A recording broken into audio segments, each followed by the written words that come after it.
것 같습니다. 저도 제주도행 비행기를 타본 적이 있습니다. 직접 타보니까 좀 무서웠습니다. 왕 달리다가 하늘로 착 올라가는 거예요. 그래서 이제 좀 살았다 싶었는데 가다가 바람이 부는지 비행기가 흔들리면서 축 내려오는 거예요. 너무 무서워가지고 하나님 살려주십시오, 주님 주님 계속 기도를 했습니다. 제가 믿음이 좋아서 기도한 게 아니고 정말 너무 무섭더라고요. 그래서 떨어질 때마다 주님 주님 살려주십시오 하면서 너무나 간절히 기도를 드렸던 그런 기억이 있습니다. 그런데 현대인들은 이 사는 게 편하고 안전하니까 주님을 간절하게 찾고 부르짖을 일이 별로 없습니다. 주님을 도우심도 구하지를 않습니다. 왜 그렇습니까? 냉장고 문만 탁 열어도 먹을 게 많이 있잖아요. 내가 맛있는 거는 많이 없다 할지라도 아무튼 냉장고 문 딱 열면 먹을 게 꽉 차 있습니다. 그리고 카드 한 장만 있으면 모든 것이 다 해결이 되는 그런 세상을 살고 있습니다. 이렇게 아쉬울 것이 없는 환경 속에서 주님의 도우심을 간절히 구하기란 매우 어려운 일입니다. 오늘 본문 말씀 1절 말씀에 보면은 이렇게 나오고 있습니다. 나의 도움이 어디서 올까라고 질문을 하고 있습니다. 1절 말씀처럼 나의 도움이 어디서 오는가라는 질문이 굉장히 우리에게 필요합니다. 현대인들은 아쉬울 게 없이 만족하는 생활을 하니까 이런 질문 자체를 안 합니다. 나의 도움이 어디서 오는가? 이런 생각을 안 한다라는 것이죠. 세상이 좋고 재미가 있으니까 교회 가기를 귀찮아합니다. 정말로 사람들은 나의 도움이 어디서 온다고 생각을 할까요? 나의 도움은 그래도 돈이 나의 미래를 책임져 준다. 아니다. 집, 부동산이 최고다. 아니면 주식이나 비트코인, 아니면 인맥, 가족이 나의 도움이 된다라고 생각합니다.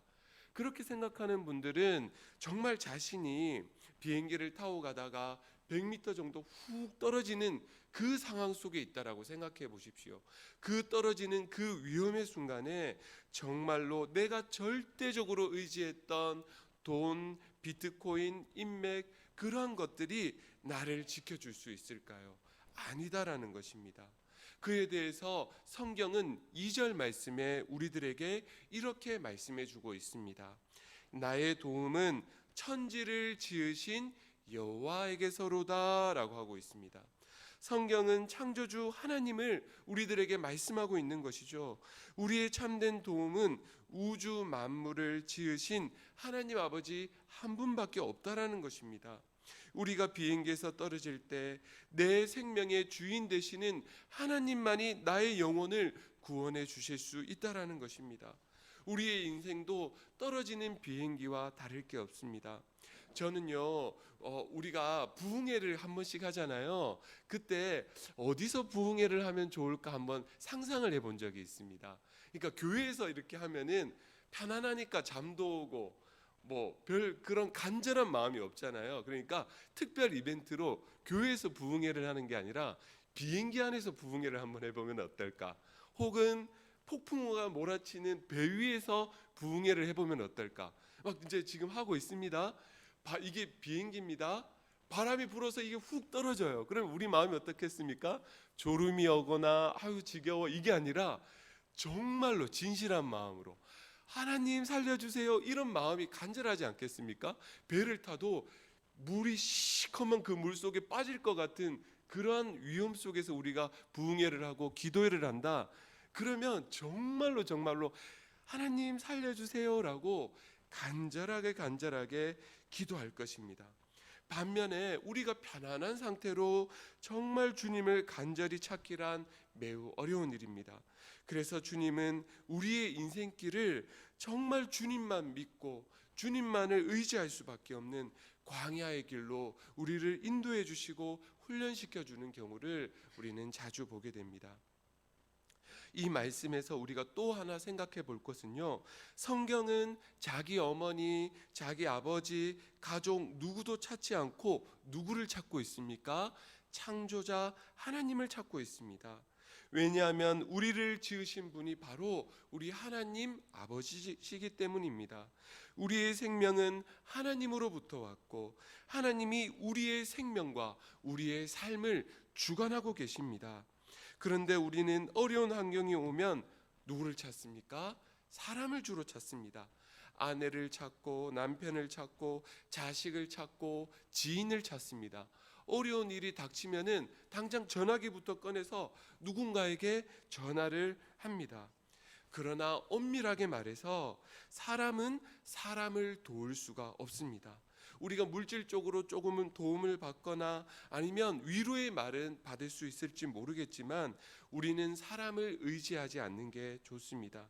왜냐하면 아무리 친한 사람이라 할지라도 결국 나의 삶을 대신 살아줄 수가 없기 때문이죠.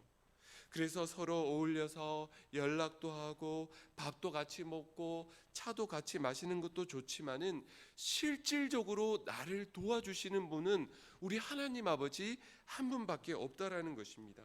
시편 말씀에도 나의 도움은 돈이나 부동산이나 가족이라고 어디에도 말씀하고 있지 않습니다. 나의 도움은 천지를 지으신 여호와시다라고 우리에게 말씀해 주고 있는 것이죠. 여호와 하나님만이 우리의 진정한 도움이 되어 주십니다. 3절 말씀에 보면은요. 여호와께서 너를 실족하지 아니하게 하시며 너를 지키시는 이가 졸지 아니하시리로다 하셨습니다. 여호와께서 너를 실족하지 않게 하시고 너를 지키시는 이가 졸지 않는다 하였습니다. 실족한다는 것은 뭡니까? 발을 헛디디는 것입니다. 순례객들에게 있어서 가장 위험한 것이 바로 실족입니다. 우리는 이런 평지에 사니까 그 실족한다는 단어의 의미를 마음에 와닿게 느끼지 않겠지만은 위험한 지역이나 티베트 지역이나 에베레스트와 같은 산악지대에 사는 분들에게 실족이라는 것은 목숨과도 연결이 되는 일입니다.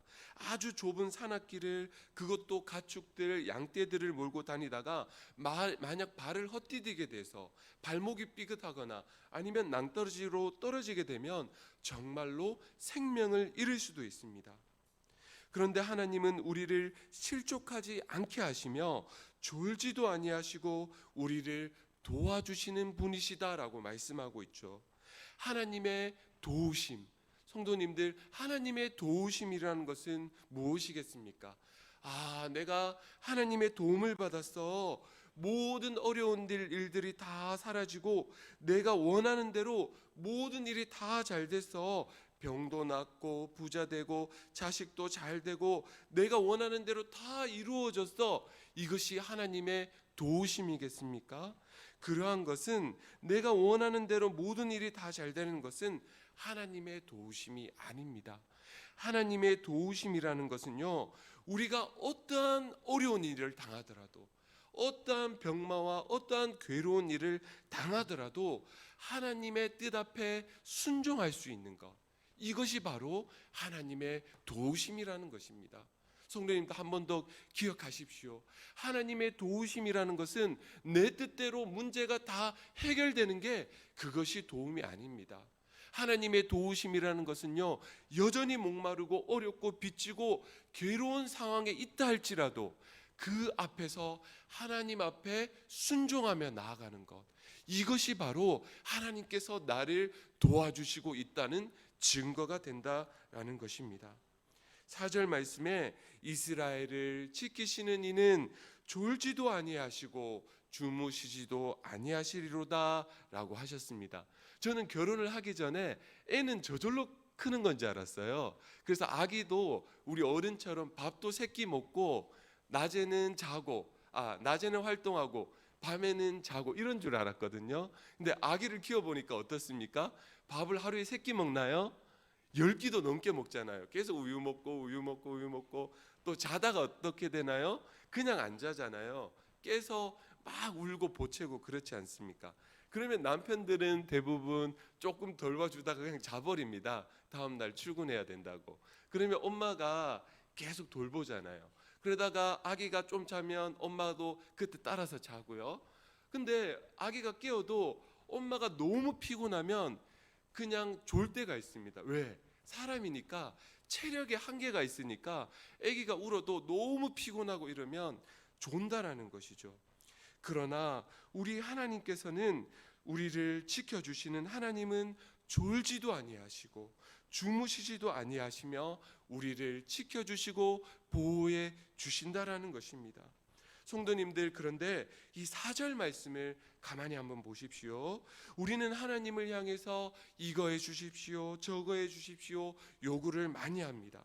그런데 오늘 본문 말씀에서는 하나님에 대해서 이거 해주세요, 저거 해주세요 라고 하지 않고 오히려 하나님은 어떤 분이십니다 라고 신앙의 고백을 하고 있습니다. 굉장히 깊은 신앙이라고 할 수가 있습니다.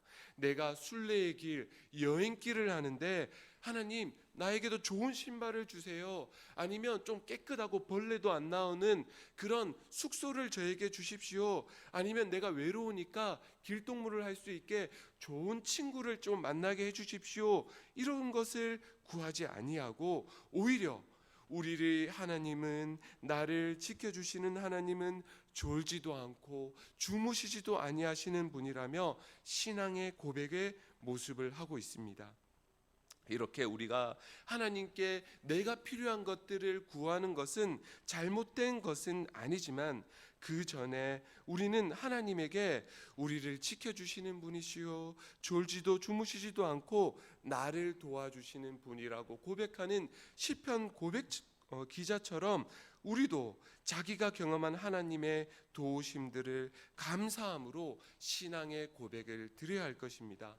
저는 아침마다 개인적으로 기도를 할 때 먼저 하나님 이거 해주세요, 저거 해주세요 하기 전에 신앙의 고백을 저도 시편 기자처럼 하고 있습니다.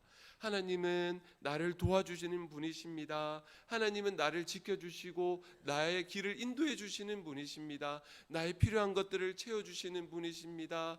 하나님은 나의 방패가 되어 주십니다. 하나님은 외로울 때 나의 친구가 되어 주시는 분이십니다 라고 신앙의 고백을 하고 있습니다. 이러한 신앙의 고백은요, 하나님을 향한 철저한 신뢰에서부터 나옵니다. 하나님을 아주 실질적으로 신뢰하게 되면 자기 자신을 위해서는 그리 많은 것을 강구하지 않습니다. 왜냐하면 하나님께서는 나의 필요한 것을 이미 다 알고 계시는 것이기 때문이죠. 우리에게 가장 좋은 것을 주시고 우리에게 우리의 미래를 책임져 주시고 좋은 일도 나쁜 일도 그 모든 것들을 합력하여서 결국엔 선을 이끌어 주시는 분임을 우리가 알고 믿고 있기 때문입니다. 그렇기 때문에 나와 내 가족을 위한 기도뿐만이 아니라 우리는 대신 중보 기도를 많이 드려야 될 것입니다.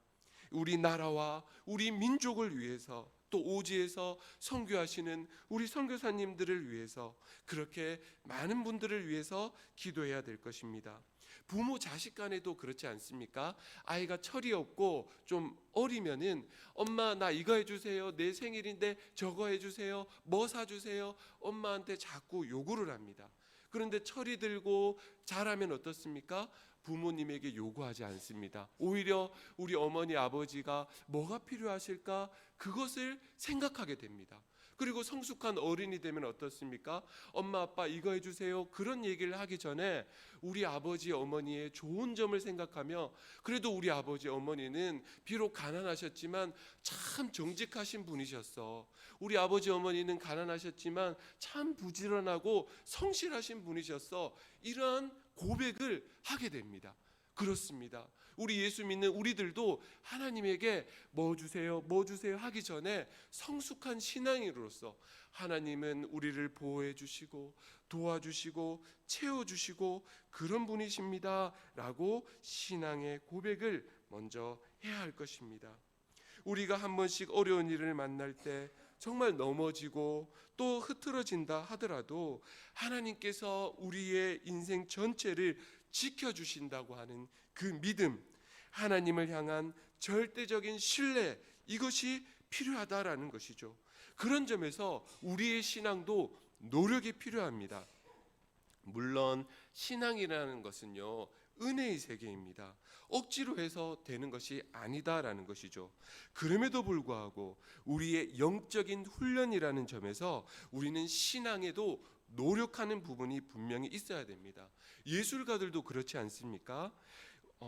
전문적으로 노래를 하거나 또 연주를 하는 사람들은 하루만 연습을 하지 않더라도 그 실력의 차이가 난다라고 합니다. 세계적인 피아니스트들은 어떻습니까? 국제 대회에 나가서 연주를 할 때 심사위원들은 어떻습니까? 우리는 다 잘 치는 것 같고 다 아름다운 소리지만 세계적인 심사위원들은 피아노 치는 사람의 그 머리카락 하나만큼의 음색의 차이를 분별해낼 줄 압니다.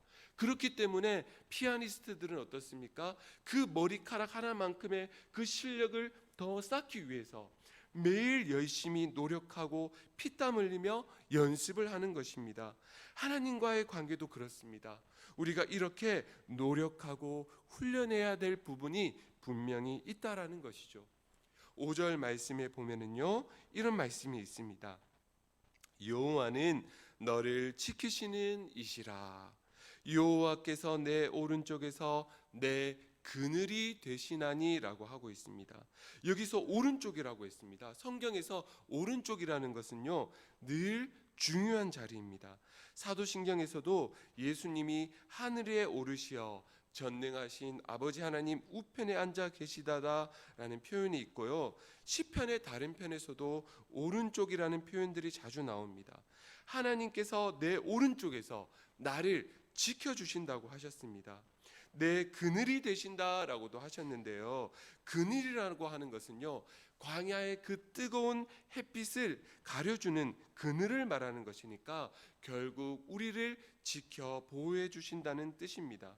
하나님께서 우리를 보호해 주시니 우리는 절망할 수도 없고 낙심해서도 안 된다라는 것이죠. 만약에 2층에서 가정집에서 불이 났다라고 한번 생각해 보겠습니다. 불이 나면 보통 뭐 때문에 죽습니까? 불 때문에 죽는다기보다는 거기서 나오는 가스, 유독 가스를 마셔서 죽잖아요. 그런데 진짜로 불이 났다라고 생각했을 때 한 아이가 있는데 그 아이가 불을 피하기 위해서 그 가정 구석에서 쪼그려 있다면 어떻게 될까요? 죽어버리고 말겠죠. 그런데 그 밑에서 아빠가 1층에서 팔을 벌리고 아들아 내 딸아 빨리 뛰어내려 라고 소리 지르고 있습니다. 그러면 그 자녀는 어떻습니까? 연기를 보고 불을 보고 두려워해서 떨 것이 아니라 밑에서 나를 부르고 있는 아빠를 향해서 내 몸을 그 아래로 아빠에게 던져야 될 것입니다.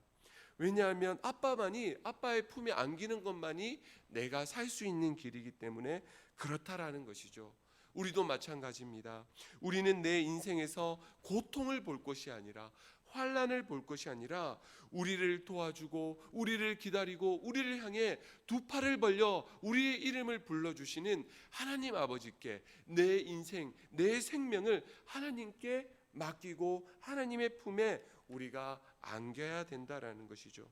두 팔 벌려 우리를 도와주시는 하나님께 내 자신을 맡기는 것이 우리가 살 수 있는 유일한 살 길이라는 것이죠. 도박사들이 가장 높은 패가 나올 때 어떻게 합니까? 자기의 전 재산을 다 걸어버리잖아요. 마찬가지로 우리가 예수 그리스도가 길이고 진리고 생명인 것을 우리가 안다면 우리가 어떻게 염려와 걱정 속에서 내가 씨름하며 살 수가 있겠습니까? 우리를 도와주시고 지켜주시는 하나님께 나의 인생 전체를 맡겨야 될 것입니다. 죽음 이후의 삶까지도 미리 하나님께 모든 것을 맡겨야 된다라는 것이죠. 6절도 마찬가지입니다. 우리 6절 말씀 한 목소리로 한번 같이 읽어보겠습니다. 시작. 낮의 해가 너를 상하게 하지 아니하며 밤의 달도 너를 해치지 아니하리로다. 아멘. 중동 지역의 낮의 해는요, 타는 듯이 내리쬐는 아주 뜨거운 태양이라 위험합니다. 그 태양에 계속 노출되면 지쳐 쓰러져서 어질어질하다가 쓰러져 버려서 죽고 말 것입니다. 여기에 밤에 달도 나오는데요, 그 당시에 사람들이 달에 대해서는 학질이나 나병이나 간질이나 실명 이러한 것을 달이 상징하고 있었던 것이죠. 이러한 밤의 모든 위험한 것들이 나를 해치지 않는다라고 고백을 하고 있습니다. 7절 말씀도 여호와께서 너를 지켜 모든 환난을 면하게 하시며 또 내 영혼을 지키시리로다 말씀하고 있습니다. 이 7절은요, 두 개로 나누어 볼 수가 있습니다. 첫 번째는 환난을 면하게 하여 주신다. 후반절에는 내 영혼을 지켜 주신다라고 하고 있습니다. 여기서 먼저 환난을 명쾌해 주신다고 했는데요, 이 말씀을 우리가 잘 새겨 들어야 됩니다. 하나님께서 환난을 면하게 해 주신다라고 했으니까 모든 어려운 일들, 슬픈 일들을 다 면하게 해 주신다, 그런 뜻이 아닙니다. 꽃길만 걷게 하고 내 자녀도 시험도 다 합격하고 무조건 일이 다 잘 된다, 이러한 것이 아니라는 것이죠. 중요한 것은 하나님을 향한 신뢰이며 하나님을 향한 믿음이 중요한 것입니다. 그러니까 어떠한 어려운 일을 가운데서도 하나님을 신뢰하고 하나님을 믿으면 그 어려움을 이겨낼 수 있는 힘과 능력과 지혜를 하나님께서 내려 주신다라는 뜻입니다. 그래서 세상을 이길 수 있는 그 믿음으로 승리하는 그리스도인이 될 수 있다라는 것이죠. 어떻게 그러한 어려움을 이겨낼 수 있겠습니까? 하나님께서 내 영혼을 지켜주시기에 어떠한 고난도 이겨낼 수가 있습니다. 악인들은 그렇지 않습니다. 그 영혼을 지켜주시는 하나님을 떠났기에 그 삶의 중심을 못 잡고 사람들에게 인정받는 것에만 집착하면서 늘 이리이비하면서 뒤숭숭하게 인생을 살아갑니다. 죽음의 심판 앞에서 불안해합니다. 겉으로는 행복해 보일지 모르지만 행복해 보이기 위해서 애쓰고 있을 뿐입니다. 겉으로 멋져 보이지만 속은 지옥입니다. 우리가 하나님은 심판하신다고 할 때 무엇을 심판하시는 겁니까? 저 사람은 예수님 안 믿어도 부자고 인기도 좋고 명예도 있고 저렇게 떵떵거리며 살아가는데 예수님을 안 믿어도 이렇게 생각하지는 않나요? 저 사람은 예수님을 잘 믿는데도 어떻게 자식들도 잘 안 되고 시험도 떨어지고 저렇게 병도 있고 예수님을 믿는데 왜 저렇게 되지? 이렇게 생각하는 분은 없습니까? 하나님의 심판이라는 것, 또 하나님의 복이라는 것은요, 겉모습이 아닙니다. 하나님께서 우리에게 복을 주시는 것은요, 겉모습의 복을 주시는 게 아니라 마음의 복을 주시는 겁니다.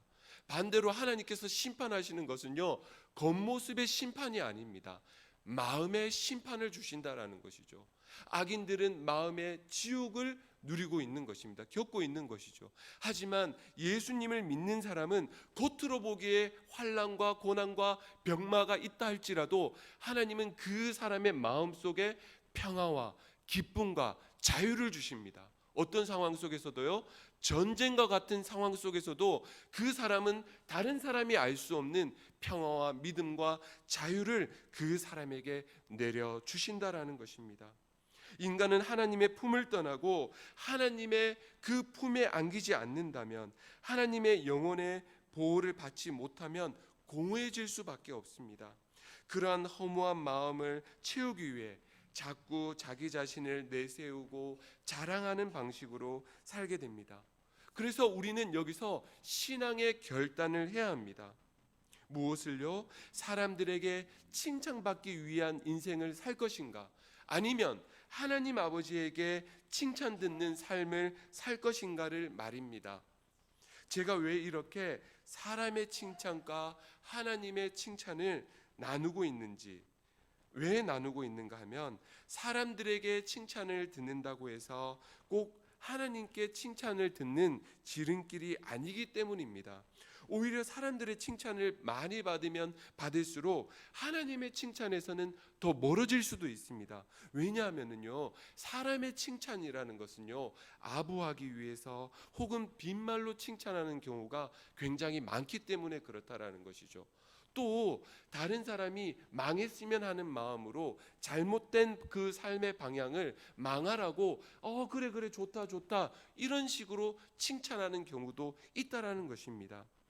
우리는 사람들에게 인정받는 것을 목표로 하는 삶에서 하나님에게 집중하는 그러한 삶의 방향으로 돌아서야 된다라는 것이죠. 은밀한 가운데 꾸준하게 선을 행하면 은밀한 중에 보시는 우리 하나님 아버지께서 우리의 모든 행위를 다 갚아주십니다. 그렇게 되면 사람들이 오만 가지 소리로부터 자유로운 삶을 살 수 있게 된다라는 것이죠. 하나님만 바라보고 하나님만 신뢰하는 사람은 하나님이 그의 마음을 지켜주시기에, 그의 영혼을 지켜주시기에 참된 평화와 기쁨과 만족을 누릴 수 있게 되는 것입니다. 마지막 8절 말씀입니다. 우리 한 목소리로 읽어보겠습니다. 여호와께서 너의 출입을 지금부터 영원까지 지키시리로다. 아멘. 하나님이 우리를 지켜주시는데 지금부터 영원까지 지켜주신다라고 했습니다. 이 얼마나 우리에게 위로가 되고 힘이 되는 복된 말씀입니까? 우리 하나님 아버지는 영원하신 분이십니다. 그렇기에 우리가 영원하신 하나님의 그 깊은 관계 속으로 들어가게 되면 그것이 바로 영생이 아니겠습니까? 하나님 안에서 영원하신 하나님과 동행하는 삶을 살게 되는 것입니다. 하나님이 우리를 도와주신다는 사실을 알고 있는 사람은 세상의 일들과 세상의 소문들, 사람들에 대한 나의 평가에 대해서 두려워하지 않습니다. 무엇을 먹을까, 무엇을 마실까, 무엇을 입을까 염려하지 않는다라는 것이죠. 하나님께서 우리를 도와주신다는 그 사실 앞에 기뻐하고 찬양할 뿐입니다. 하나님의 도우심을 한번 보십시오. 우리가 잠들어 있는 동안에 하나님은 지구를 돌려주십니다. 씨앗들이 자라나 열매를 맺습니다. 지금은 겨울이지만 곧 봄이 되면 푸른 새싹들이 이 온 세상에 가득합니다. 한 치의 오차도 없습니다. 성도님들, 가끔씩 우리가 경제적으로 어려울 때 꼭 필요한 만큼 하나님이 채워주시는 경험을 하신 적이 있으십니까? 만약에 내가 150만 원이 필요하다, 하나님 도와주세요 하면 하나님이 정말로 150만 원을 딱 채워주시는 그런 경험을 하신 적 있으세요? 있으실 줄 압니다. 그때 드는 생각이 하나님 좀 더 주시지 왜 딱 맞게 주시나 이런 생각을 하시지는 않습니까? 하나님께서는요 짠순이라서 딱 맞게 주시는 게 아닙니다. 하나님께서는 그만큼 나의 삶을 정확하게 꿰뚫어 보고 계신다는 것을 말씀하고 있는 것이죠. 물질적으로 어렵다 할지라도 우리는 이렇게 볼 수가 있고 말할 수 있고 들을 수 있고 걸을 수 있습니다. 혹시나 그렇지 못하다 할지라도 누워 있을 수밖에 없다 할지라도 우리는 이렇게 숨을 쉴 수가 있습니다. 이 모든 것들이 다 하나님께서 우리를 도와주고 계시다는 증거입니다. 우리 사랑하는 성도님들, 정말 간곡하게 말씀드립니다. 우리가 이 세상을 살아가면서 더 이상 다른 것들에 놀라거나 두려워하지 마시기 바랍니다. 자식들이 취직이 안 된다고 또는 좋은 대학에 못 들어갈까 봐, 요번에 시험에 합격하지 못할까 봐 두려워하지 마십시오. 각종 바이러스나 질병을 조심은 해야겠지만 그러한 것들도 두려워하지 마십시오. 돈이 없다고 내 자신의 미래를, 내 노후를 두려워하지 마십시오. 하나님은 우리가 예상하지 못하는 그 놀라우신 방법으로 우리를 반드시 도와주십니다. 그 하나님은 십자가에서 예수님을 다시 살리신 분이십니다. 우리를 영원히 도와주시고 지켜주시고 보호해 주시는 하나님을 우리는 감사하고 찬양할 뿐입니다. 나를 도와주시는 그분이 바로 우리들의 하나님이 되어 주십니다. 이 놀라운 하나님의 도우심이 우리 사랑하는 성도님들 모두에게 임하시기를 간절히 소망합니다. 아멘. 하나님 아버지, 오늘 저희들에게 시편 121편의 말씀을 들려주셔서 감사합니다. 나의 도움이 어디서 올까? 하나님의 도우심은 지금부터 영원하다고 하는 놀라운 고백을 들었습니다. 우리가 하나님과의 관계 속에서 하나님의 도우심이 영원하심을, 그리고 참되심을 잊지 않고 살아가게 도와주시옵소서. 예수 그리스도의 이름으로 기도드립니다. 아멘.